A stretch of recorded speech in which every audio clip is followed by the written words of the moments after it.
Darius Walker didn't expect to be thrown out of a car dealership simply because of his skin color, but the humiliation he endured only strengthened his resolve. Captain Jonathan Hayes arrived just in time, changing everything. Darius's next move shocked even those who had seen a lot. But let's start from the very beginning. Darius Walker, a successful entrepreneur with serious ambitions, was known as a man who achieved his goals through persistence and determination. After years of hard work, his business had finally reached a level where he could afford anything he had ever dreamed of. One of those dreams was a sports car, a symbol of his relentless effort. Darius headed to one of the most prestigious car dealerships in the city, having already picked out a specific model he had long desired. As he drove up to the dealership, parking by the entrance, he felt a slight thrill of anticipation. Stepping inside the spacious showroom, he was greeted by the gleaming sight of luxurious cars. But just as he took a few steps forward, a security guard, a tall man with an arrogant expression, approached him sharply, giving Darius a once-over. He immediately blocked his path.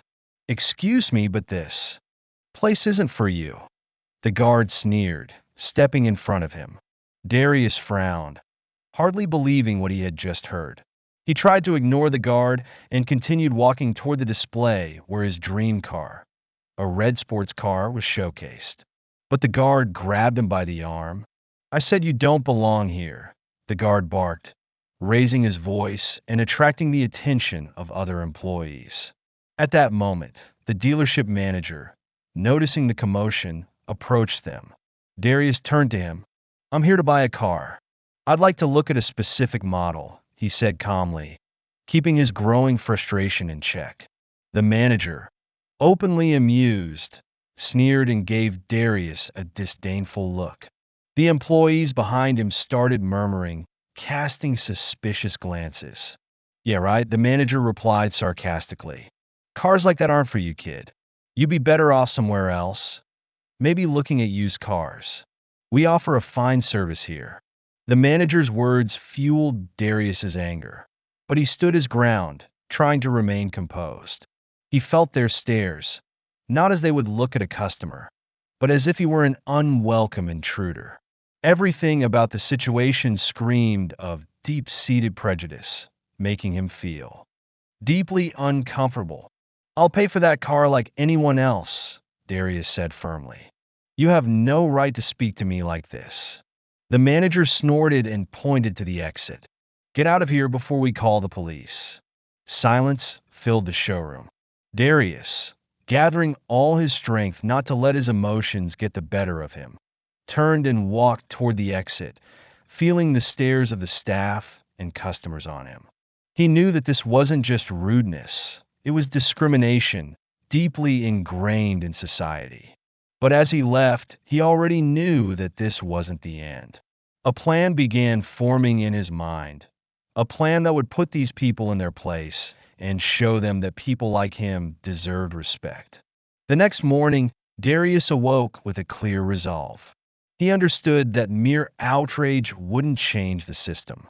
To truly win, he needed to act smartly and strategically. He immediately called his lawyer and financial advisor, setting up a meeting at his office. It wasn't just about revenge. He wanted to change the rules of the game.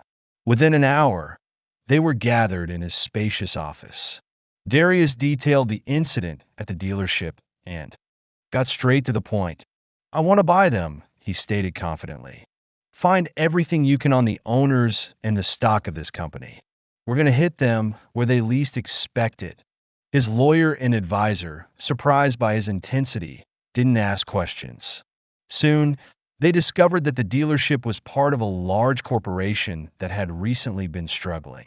The company's stock was declining due to financial troubles, and Darius saw this as a unique opportunity. He decided to act through anonymous accounts so no one would suspect who was really behind the move. The acquisition of shares began through trusted intermediaries. Darius discreetly started increasing his stake in the company. Meanwhile, he launched the second part of his plan, social media. He posted on his account, detailing how he had been treated at the dealership, describing each moment of humiliation. The post quickly went viral. Thousands of people began sharing his story, expressing both support and outrage. This is unacceptable in this day and age, users commented. We'll boycott this dealership. Within a few days, the news reached the media. Journalists picked up the story, broadcasting it on TV and news websites. Darius's influence grew. With each passing day, while the dealership began losing customers, the public boycott gained momentum. People refused to visit the dealership, and negative reviews flooded the internet. The owner of the company was clueless about what was happening, all while the stock continued to plummet. Within 2 weeks, Darius had acquired over 51% of the company's shares, securing control over the dealership that had rejected him. Now he held the power, and he knew it was time for the next step. Supporters rallied around him, and his plan for retribution became even grander. This was no longer just a personal victory, but justice for everyone who faced racism and bias. He called a press conference to announce himself as the dealership's new owner. Cameras captured his every word while the dealership's managers and employees, unaware of the unfolding events, watched in shock and horror. A month later, Darius arrived at the dealership, but this time, he wasn't alone. Accompanied by several journalists and activists, he walked inside, immediately drawing the attention of everyone present.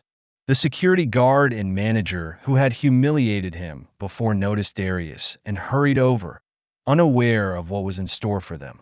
"Oh, it's you again, Manager sneered, though his smile quickly faded as Darius confidently declared, "Yes, and now I'm here as the new owner." The manager froze, stunned. Darius stepped up to the counter and turned to face the cameras. "This dealership will no longer be a place where people are judged by their appearance. I'm here to personally see that this dealership serves the community with respect." The employees started whispering among themselves. The manager, finally recovering, tried to argue, but Darius cut him off. "You had your chance to prove your professionalism. I came here a month ago as a customer, and you drove me out, allowing discrimination to take over. You're fired." The journalists captured every moment. The manager began nervously justifying himself on camera, but Darius ignored him and turned to the guard. "You're out as well," he said coldly. "You had a chance to show you understood respect, and you failed." The cameras missed nothing. The employees witnessing the scene could barely contain their astonishment. A few even clapped quietly. Darius stepped onto a small stage set up in the dealership and made an announcement. "All of the cars you see here will be donated to a local organization supporting talented young people. These vehicles will be part of a program to help kids from disadvantaged areas believe that there are no limits to what they can achieve." His actions became a symbol of a movement, reminding people that justice isn't just a word, it's a goal worth striving for.